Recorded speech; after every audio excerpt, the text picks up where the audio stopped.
The Javelin sliced through the humid Georgia air like a prayer answered, spinning end over end as 72-year-old Beatrice Collins watched from the release point, her weathered hands still trembling from the throw.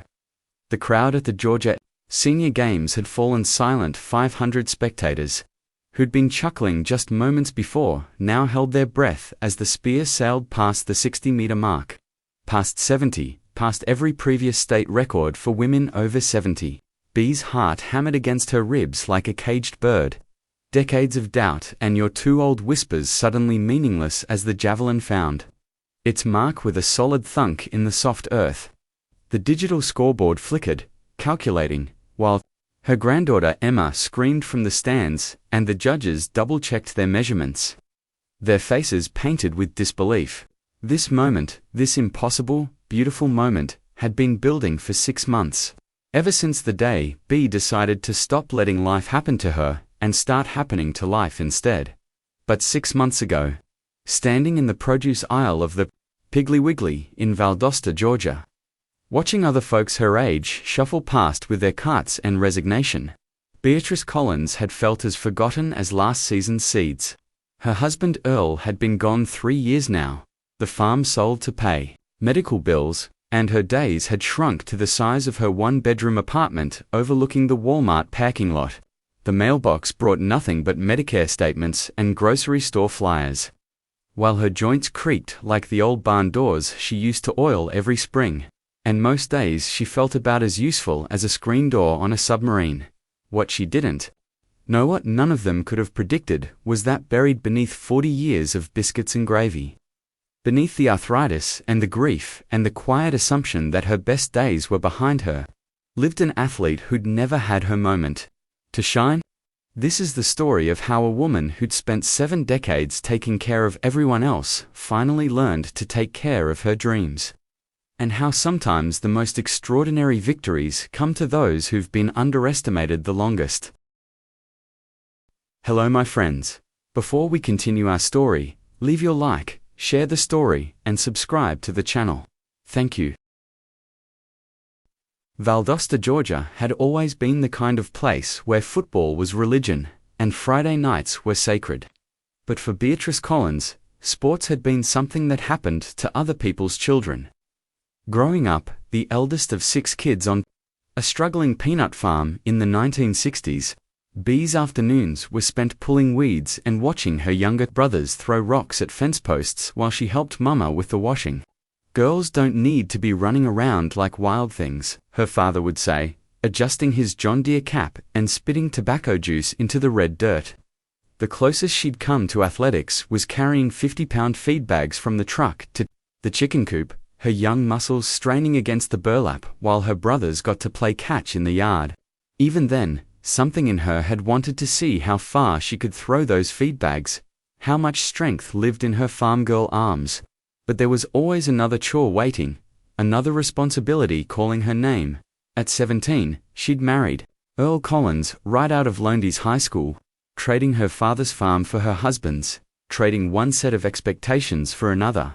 Earl was a good man, gentle with the animals, patient with the land, and kind to her in the quiet way that countrymen showed love. But he'd inherited the same ideas about women that every man in South Georgia seemed to carry like a family heirloom. Bee's strong as an ox, he'd brag to his friends, watching her hoist bales of hay onto the truck bed. But she's got sense enough to know her place. For 43 years, she'd been content with that place, raising 2 children who moved to Atlanta and called twice a month, tending a garden that won blue ribbons at the county fair, and supporting Earl through 2 heart attacks and the slow decline that took him piece by piece. She'd measured her worth in clean laundry and balanced checkbooks, in perfectly preserved peaches and grandchildren who visited at Christmas, never once wondering what other kinds of strength might be sleeping in her bones. The apartment at Sunset Manor wasn't much: kitchenette, living room, bedroom, and a bathroom with grab bars that made her feel ancient every time she used them. The other residents were nice enough folks, but most of them seemed content to spend their days playing bridge and complaining about their medications, their conversations circling like buzzards around doctor appointments and grandchildren who never called. B tried to fit in. Tried to care about whether Gladys Johnson's arthritis was acting up, or if the new physical therapist was easy on the eyes. But something in her rebelled against the slow surrender she saw all around her. At 72, she could still drive herself to the grocery store, still climb the stairs to her apartment without stopping to rest, still remember what it felt like to have dreams bigger than the next meal or the next prescription refill. The problem was, she couldn't remember what those dreams had been, or if she'd ever been brave enough to have any at all. The turning point came on a Tuesday in March, during one of those warm spells that trick Georgia into thinking spring has arrived early. B had been walking through Drexel Park, trying to convince herself that 30 minutes of shuffling around the duck pond counted as exercise, when she noticed a group of older adults gathered around the athletic fields. They were stretching and laughing, some of them, obviously, in their 60s and 70s. And they wore t-shirts that said Valdosta Senior Athletics Club in bright blue letters.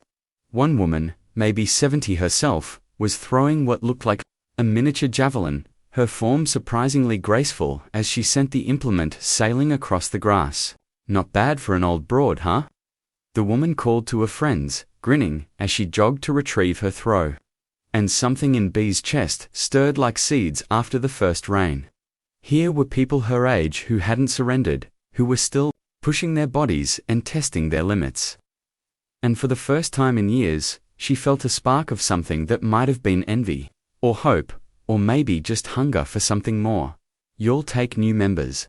B found herself asking before her practical mind could stop her, and the Javelin woman who introduced herself as Carol Henderson, retired, P teacher and 3-time state champion in shot put, looked her up and down with the assessing eye of someone who'd spent decades spotting potential in unlikely places. Honey, if you can walk and you're willing to work, we can find a place for you, Carol said, handing B a flyer for the upcoming Georgia Senior Games.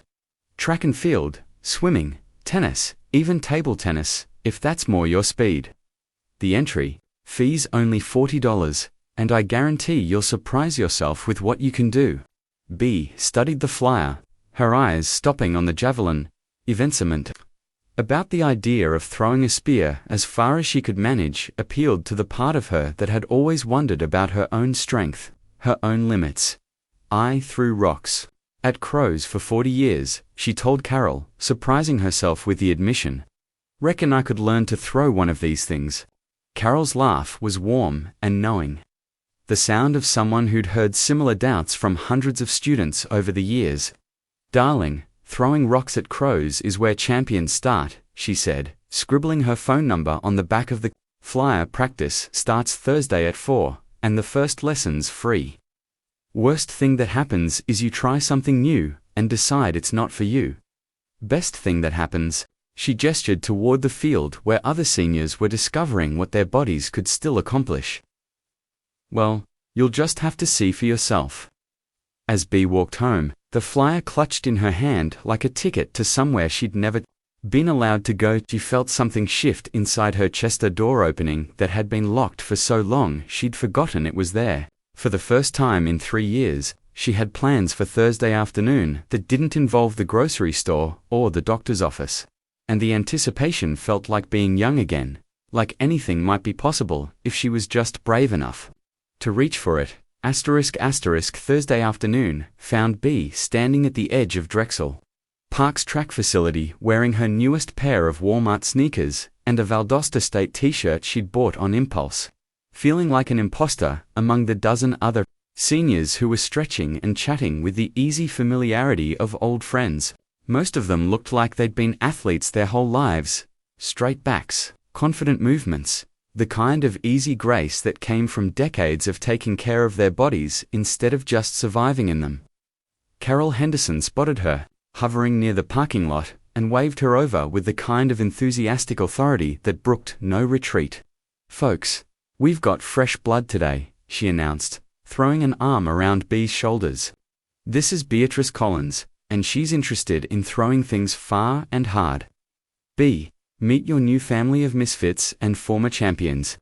The group welcomed her with handshakes and curious questions about her athletic background, and when She admitted she'd never played organized sports. Their interests seemed to sharpen rather than fade, as if they recognized something in her that she couldn't see herself.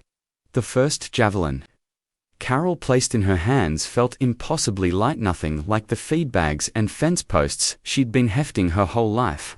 "It's only 600 grams for our age group," Carol explained, "about the weight of a good-sized sweet potato. But the trick isn't in the weight, it's in the leverage and the release." She demonstrated the basic grip, showed Bea how to hold the implement along her palm with her fingers wrapped around the cord grip, and then walked her through the approach steps, a controlled run that built momentum without sacrificing accuracy. "Your farm work gave you core strength that most people spend years trying to develop," Carol observed, watching as Bea mimicked the throwing motion without releasing the javelin. "But now, we need to teach your body to transfer all that power into a smooth, coordinated movement. Think of it like cracking a whip. Everything starts from your legs, moves through your hips, up your torso, and explodes out through your arm and fingertips." The mechanics felt foreign but somehow familiar, like speaking a language she'd once known but had forgotten over the years. Her first actual throw traveled maybe 20 meters, the javelin wobbling through the air like a drunk bird before landing with an unceremonious thump in the grass. The other throwers applauded anyway, and Carol nodded approvingly. "Not bad at all for a first attempt," she said. "You've got natural rotation, which means your body understands the physics, even if your brain hasn't caught up yet. Most people take weeks to figure out how to make the javelin spin properly." Bea retrieved the implement, surprised by how much she wanted to try again. How the brief moment of release had felt like something she'd been waiting her whole life to experience.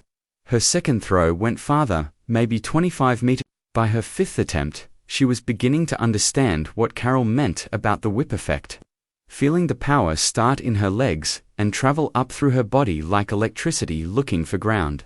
"I think we might have ourselves a natural here," Carol murmured to another coach, and Bea felt a flush of pride that had nothing to do with anyone else's expectations and everything to do with her own sense of possibility. The drive home was different than any she'd taken in years. Instead of the usual NPR programming, she found herself thinking about form and technique, about the way the javelin felt in her hand and the satisfying sensation of a clean release. At dinner, in her small apartment, she found herself Googling javelin technique and senior track and field records, discovering a whole world she'd never known existed. Women in their 70s and 80s were throwing javelins 60, 70, even 80 meters, their faces fierce with concentration and joy in the photos from various competitions. The current Georgia state record for women, 70 to 74, was held by a retired librarian from Savannah's 68.3 meters, set just 2 years ago.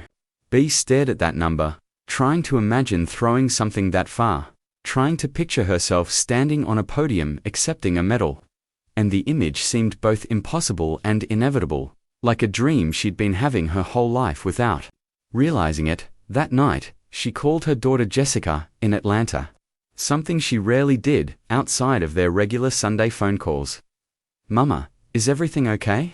Jessica asked immediately, her voice tight with the assumption that only emergency or illness would prompt an off-schedule call. "I joined a sports club today," Bea said, and the silence on the other end stretched so long she wondered if the call had dropped. "You joined a what now?" Jessica finally asked, and Bea could hear her daughter's confusion, could picture her trying to reconcile this news with her image of her mother as a sedentary widow marking time until the next family gathering. "A senior athletics club. I'm learning to throw the javelin." Another pause, then Jessica's careful, therapeutic voice, the one she used with difficult clients at her social work job. "Mama, that sounds ... ambitious. Are you sure that's safe at your age? What if you hurt yourself?"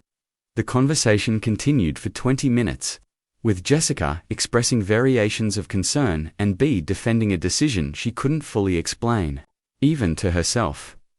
After hanging up, Bea sat in her recliner looking out at the Walmart parking lot, watching the evening shoppers hurry to their cars with their purchases and their routines and their certainties. Jessica's reaction had stung not because it was cruel, but because it reflected the assumption that seemed to follow her everywhere these days, that being 72 meant accepting limits, meant choosing safety over possibility, meant being grateful for whatever small pleasures remained instead of reaching for something larger. But sitting there in the gathering dusk, her shoulder pleasantly sore from the afternoon's throws, Bea felt something she hadn't experienced in decades, the sense that her story might not be finished, that there might be chapters left to write. That had nothing to do with grandchildren's graduations or medical appointments. She pulled out the Georgia Senior Games registration form Carol had given her, smoothed it against her knee, and began filling in the blanks. Each letter, an act of faith in a future she couldn't quite see, but was finally brave enough to chase. The next 3 months unfolded like a season Bea had never lived through. Her days suddenly structured around practice schedules and training goals instead of game shows and grocery store trips. Carol had her throwing 3 times a week, starting with basic technique work and gradually building to longer sessions that left her muscles screaming and her spirits soaring. Form before distance, Carol preached like a revival minister, making Bea repeat the same throwing motion hundreds of times until the mechanics became as natural as breathing. The other club members adopted her with the fierce loyalty of people who'd found their tribe late in life. Jack Morrison, a 78-year-old retired mechanic who threw shot put, drove her to away meets when her old Honda was acting up. Martha Clearwater, the only woman in Georgia, over 80, still competing in hammer throw, shared homemade protein bars and decades of hard-won wisdom about managing arthritic joints and stubborn equipment. They were outcasts and misfits, people who'd discovered or rediscovered athletics after the age when society expected them to settle into comfortable decline, and they welcomed Bea's late-blooming ambitions with the understanding of fellow rebels. The physical challenges were real and sometimes overwhelming. Her right shoulder ached constantly from the repetitive throwing motion. Her knees protested the approach run on days when the Georgia humidity made the air feel thick as soup, and some mornings she woke up so stiff she could barely get out of bed without groaning like a rusty gate. Carol introduced her to foam rolling and stretching routines, to ice baths that made her curse like a sailor, and heating pads that became her evening companions. "Your body's learning a new language at 72, Carol explained during one particularly brutal session when Bea's throws were consistently veering left, and her frustration was mounting. Give it time to remember how to be an athlete. Remember, most people your age are worried about walking to the mailbox you're training, to throw a spear farther than most college kids can manage." The encouragement helped, but there were days when Bea wondered if she'd lost her mind. If Jessica had been right to worry. If this whole endeavor was just an expensive way to discover her limitations instead of her potential. Her first official competition was a regional meet in Albany, a 2-hour drive through South Georgia pine forests and cotton fields that reminded her of the landscape of her youth. Carol rode with her, offering last-minute technical advice and the kind of nervous energy that suggested she was more invested in Bea's success than she'd let on. The competition site was a high school track surrounded by aluminum bleachers, and as they pulled into the parking lot, Bea felt her stomach clench with familiar anxiety, the same feeling she'd had before, church solo performances and parent-teacher conferences. The fear of public failure that had kept her playing small her whole life. "I don't know about this, Carol," she said. Watching other athletes warm up with the casual confidence of people who belonged in this world. What if I embarrass myself? What if I can't even throw 20 meters with all these people watching? Carol turned in the passenger seat and fixed her with the stern look she'd probably perfected during 30 years of teaching middle school pay. "Beatrice Collins, you listen to me, good. The only way you can embarrass yourself today is by not trying. Every person out there was a beginner once, and most of them respect effort more than results." The women's 72-74 Javelin event had only 6 competitors, and Bea was shocked to discover that several of them looked older and less athletic than she did. The defending regional champion was a tiny woman named Dorothy Phelps who looked like she weighed maybe 90 pounds soaking wet. But when she stepped up for her first throw, her technique was flawless, a smooth approach, perfect plant, and a release that sent the javelin sailing 53 meters through the sticky air. Bee's first throw was a disaster. The javelin wobbling badly and landing well short of 30 meters. But her second attempt felt different. Everything clicked the way Carol had promised it would eventually, and the implement flew 4 meters farther than she'd ever thrown in practice. The small crowd applauded, and she felt a rush of something between pride and surprise. The realization that she could perform when it mattered, that months of practice had built something real and measurable in her body and her confidence. Her final throw went 46 meters, good enough for third place and a bronze medal that felt heavier and more meaningful than any trophy she'd ever imagined winning.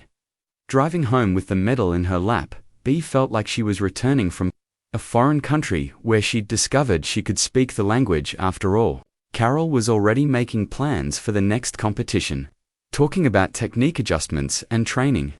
Periodization with the enthusiasm of someone who'd spotted genuine potential in an unlikely place.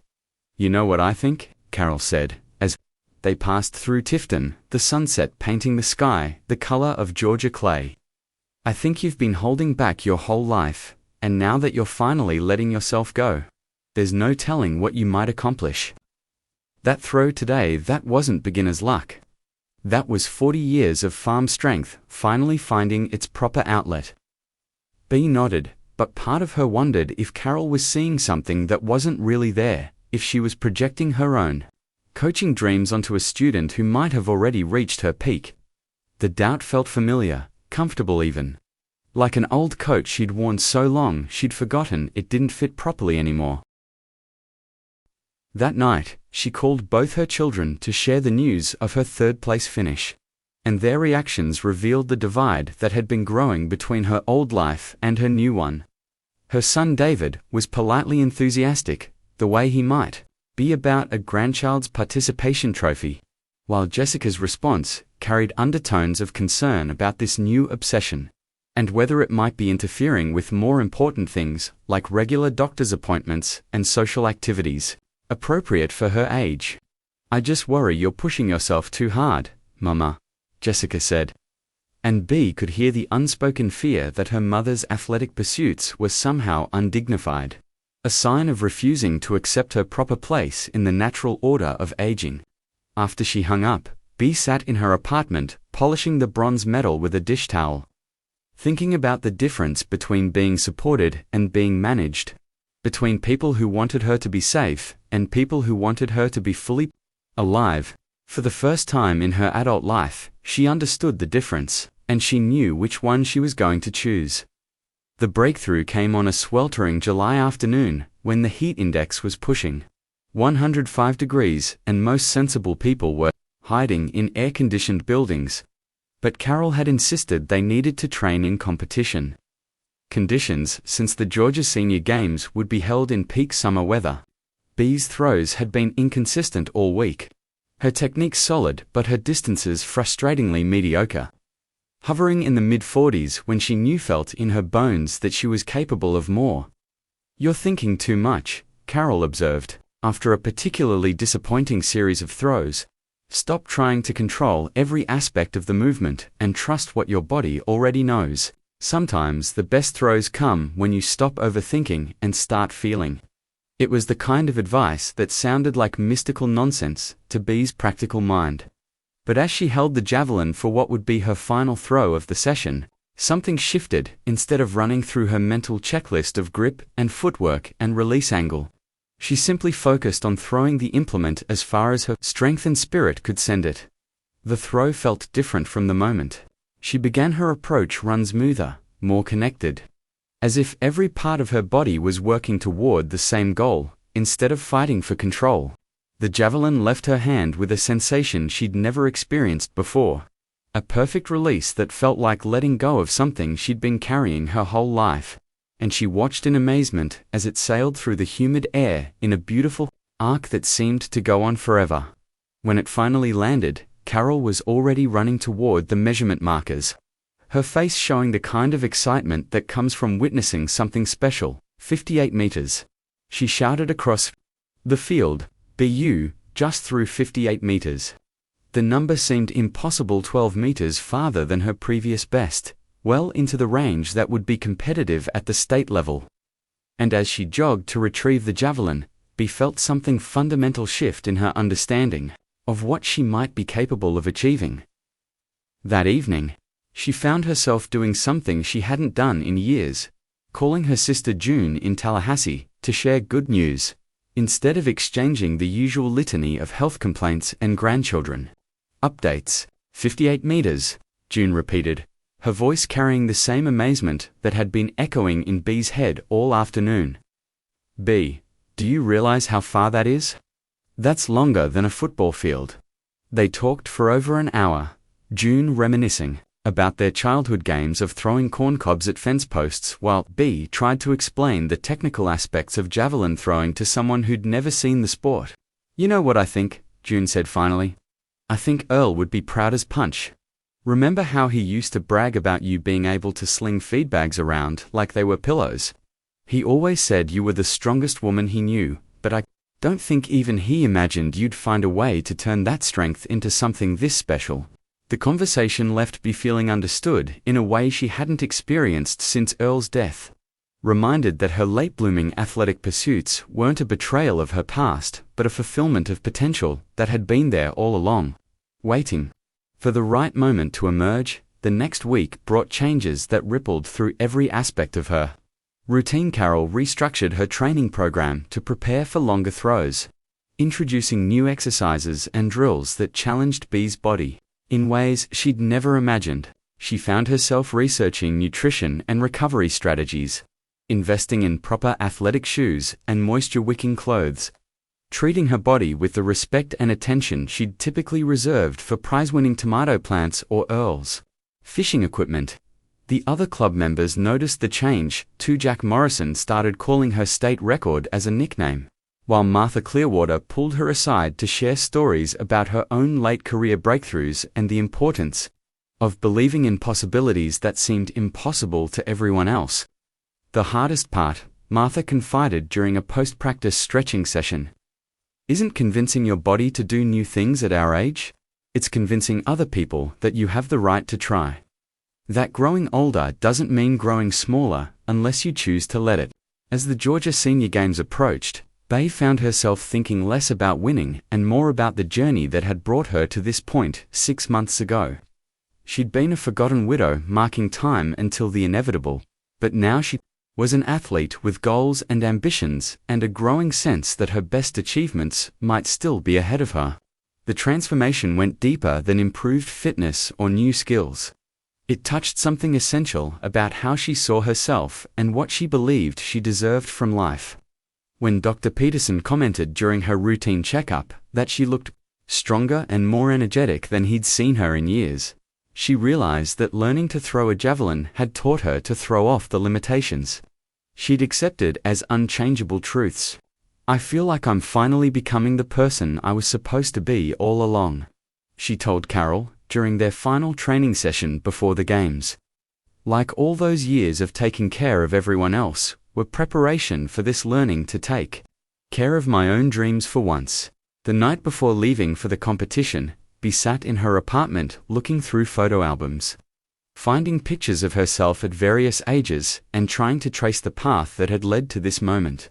There she was at 17, strong and capable, but already learning to make herself smaller to fit other people's expectations. At 35, hefting hay bales while Earl and the boys watched. At 50, proud of her grandchildren but beginning to feel invisible in her own life. Now, at 72, she was about to compete for a state championship in a sport she'd discovered by accident. And the woman in her bathroom mirror looked familiar but somehow knew. Same weathered hands and lined face, but eyes that held ambitions instead of just acceptance. She packed her competition bag with the same careful attention she'd once devoted to Earl's travel preparations. But this time she was the one heading towards something important, something that belonged entirely to her. For the first time in her adult life, the future felt full of possibility instead of just time to be endured. And as she turned off the lights and headed to bed, Bea Collins knew that regardless of what happened at the competition, She'd already won something more valuable than any medal she'd won herself back. ****. The Georgia Senior Games were held at the University of Georgia's track facility in Athens. And as Bea walked through the athlete entrance on competition morning, she felt like she was entering a cathedral dedicated to possibilities she'd only recently learned to imagine. The infield buzzed with competitors in every age group from 50 to 90 plus. Their warm-up routines ranging from gentle stretching to impressively athletic displays that challenged every assumption about what aging bodies could accomplish. Carol had driven up the night before, and they'd spent the evening walking through the University of Georgia campus, talking strategy and technique while trying to calm Bea's nerves with familiar conversation and shared laughter. "Remember," Carol said, as they approached the check-in table, "you've already accomplished more in 6 months than most people accomplish in athletic careers that span decades. Today is about celebrating that achievement, not proving anything to anyone but yourself." The women's 70 to 74 Javelin competition was scheduled for 2 p.m., giving Bea the entire morning to watch other events and manage the nervous energy that had been building since she'd woken up at 5 a.m. She found herself gravitating toward the field events, watching shot putters and discus throwers who moved with the same combination of power and precision she'd been learning to cultivate in her own technique. The current state record holder in her age group, Dorothy Phelps, was there warming up with throws that consistently sailed past the 60-meter mark, her tiny frame generating power that seemed to defy physics and common sense. "Don't let her size fool you," warned another competitor. A friendly woman named Susan from Savannah, who'd been throwing javelin for 15 years. Dorothy was a PE teacher for 30 years and a college athlete before that. "She knows how to peak for big competitions. And she's got technique that most coaches would kill for." The information should have been intimidating, but instead Bea found it oddly reassuring. She was competing against the best, which meant whatever happened today would be a true measure of how far she'd come. As 2 p.m. approached, Bea went through her pre-competition ritual dynamic warm-up, practice throws with a lighter implement, mental rehearsal of her technical cues, and the breathing exercises Carol had taught her to manage competition nerves. Her daughter Jessica had surprised her by driving down from Atlanta with her granddaughter Emma, and their presence in the stands added an emotional dimension she hadn't expected. "I still don't understand how you got so good at this so fast, Grandma Bea," Emma had said during their brief conversation before warm-ups. "But Mum showed me the video of your 58-meter throw, and it's awesome. You're actually really good at sports now." The honest admiration in her 16-year-old granddaughter's voice meant more than any medal could. Validation from a generation that had never known her as anything but a grandmother and caregiver. Recognition that she could be remarkable in her own right instead of just in relation to other people's achievements. The competition began with Dorothy Phelps throwing first, her opening attempt sailing 59.2 meters and setting a tone that made clear this would be a serious contest between serious athletes. Bea was throwing fourth in the lineup, and as she watched the first 3 competitors, she felt her nerves settle into the focused calm that had become familiar from months of training. Her first throw was conservative but clean 52.3 meters, a solid mark that put her in 3rd place and proved she belonged on the same field as the state's best senior throwers. "Beautiful technique," Carol called from the coaching box. "Now trust it, and let it fly on the next one." Her second attempt felt perfect from the approach through the release, the javelin spinning true and high. But it landed just short of her personal best at 57.1 meters good, enough to move into 2nd place but still 3 meters behind Dorothy's leading mark. As she prepared for her final throw, the one that would determine whether she'd achieved her goal of breaking the state record, Bea felt a strange calm descend over her, not the absence of nerves, but their transformation into something useful and focused. She could hear Emma cheering from the stands, could see Carol's encouraging nod from the sideline, but mostly she felt connected to something deeper than the competition itself. The farm girl who'd always wondered how far she could throw things. The wife and mother who'd spent decades channeling her strength into other people's dreams. The widow who'd thought her story was finished until she learned it was just beginning a new chapter. The approach felt effortless, her plant foot hit the mark perfectly. And as she released the javelin with every ounce of strength and technique she'd developed over 6 months of dedicated training, she knew before it hit the ground that something special was happening. The spear flew higher and farther than anything she'd ever thrown, spinning through the Georgia afternoon like a silver arrow aimed at every doubt she'd ever harbored about what she was capable of achieving. The measurement took forever, checking and rechecking their readings while the small crowd held its breath and Bea stood at the release point, feeling like her heart might explode from anticipation and hope and the surreal realization that she might have actually done it. When the announcement finally came over the loudspeaker, a new Georgia state record for women, 70 to 74. 69.7 meters by Beatrice Collins of Valdosta. The sound that erupted from her throat was part scream, part sob, part victory roar that had been building for 72 years. Carol was the first to reach her, sweeping her into a hug that lifted her feet off the ground, followed by Jessica and Emma and competitors who understood what it meant to chase dreams at an age when most people have stopped dreaming. Dorothy Phelps was gracious in defeat, congratulating Bea with genuine warmth and the kind of respect that one athlete offers another after witnessing greatness.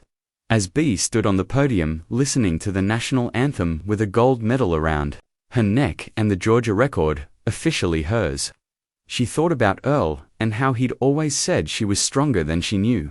How right he'd been, even if neither of them had imagined strength could look like this. The ride home from Athens was different from any journey Bea had ever taken. Instead of returning from someone else's achievement or obligation, she was carrying home something that belonged entirely to her, a victory that would outlast her physical presence in the record books and live on in the memory of everyone who'd witnessed an impossible dream become inevitable reality. Emma had insisted on holding the gold medal during the drive, turning it over in her teenage hands and asking detailed questions about training and technique with the kind of engagement she typically reserved for social media and boy bands. "Want to learn to throw javelin too?" she announced as they crossed the county line into Lundy's County.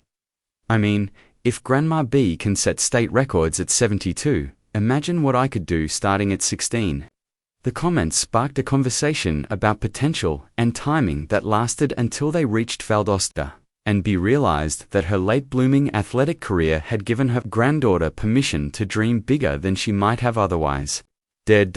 In the weeks that followed, the phone calls and congratulations came from people she hadn't heard from in years, old friends from church, former neighbors from the farm, even her children's high school classmates who remembered her as Earl's wife and someone's mother, but now wanted to talk about her own remarkable achievement. The Valdosta Daily Times ran a feature story with a photo of her throwing technique, and suddenly she was that lady who set the javelin record in grocery store checkout lines and bank lobbies, recognized for her own accomplishments instead of just her relationships to other people. More importantly, her success had inspired other seniors in the community to explore their own unrealized potential.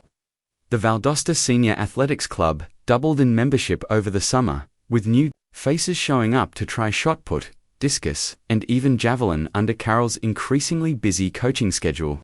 "You started something," Carol told her during a training session where they were working with 3 other women over 70. Who decided they wanted to see what their bodies could accomplish with proper training and encouragement. The most profound change was in how Bea saw her own story, not as something that had peaked during her child-rearing years and was now winding down toward an inevitable conclusion, but as an ongoing narrative with chapters still to be written and achievements still to be unlocked. At 72, she was a state record holder, yes, but she was also a woman who'd learned that transformation was possible at any age, that dreams deferred weren't necessarily dreams denied, and that sometimes the most extraordinary victories came to those who'd been underestimated the longest, including by themselves. The National Senior Games were being held in Birmingham, Alabama that fall, and as Bea filled out the registration form, she felt the same mixture of terror and excitement. that had preceded every major step in her athletic journey. The state record had qualified her automatically, but competing against the best senior javelin throwers in the country was a prospect that both thrilled and intimidated her. Carol was already making plans for training camps and technique refinements, talking about podium possibilities with the confidence of someone who'd seen miracles become routine over the course of a remarkable season. Records are made to be broken, she reminded B during one of their planning sessions, but champions are made by the courage to keep reaching for the next impossible thing. As autumn settled over South Georgia and the first cool fronts brought relief from the summer heat, Bea found herself thinking often about the journey that had brought her to this point, from forgotten widow shuffling through grocery store aisles to national competitor carrying the hopes of everyone who'd ever been told they were too old, too late, to anything to chase their dreams. The javelin had given her more than athletic success. It had given her back a sense of agency in her own life. The understanding that she could still surprise herself and the world with what she was capable of achieving. Whether she won or lost in Birmingham didn't matter as much as the fact that she'd be there at all, representing not just Georgia, but every person who'd ever wondered if their best days were behind them. Standing in her apartment on a crisp October evening, polishing the state record medal that had become her most treasured possession, Beatrice Collins smiled at the woman reflected in the dark windowsill, weathered from 7 decades of hard living, still mourning the husband who'd shared most of those years, but no longer diminished by the assumption that her story was finished. At 72, she was just getting started, and the future stretched ahead like an endless field where javelins could fly as far as courage and dreams could carry them. The best throws, she'd learned, came not from trying to control every variable, but from trusting what you'd built through practice and dedication, then letting go completely and watching something beautiful take flight.